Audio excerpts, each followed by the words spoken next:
শুনিবে তুমি আর বেঁচে নেই আমি, তোমার কারণে হলো মরণ, তখন কি করে তুমি সাজাবে জীবন?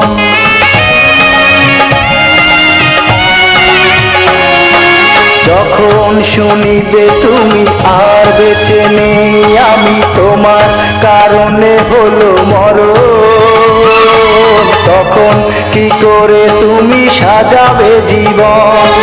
দোহাই লাগে ওগো জীবন সাথী, দোহাই লাগে ওগো জীবন সাথী, মনে রেখো তুমি শুধু এই আমারই। ফুলে ফুলে ফুলে ফুলে সাজিয়ে গাড়ি, যেদিন আসবে বড় তোমার বাড়ি।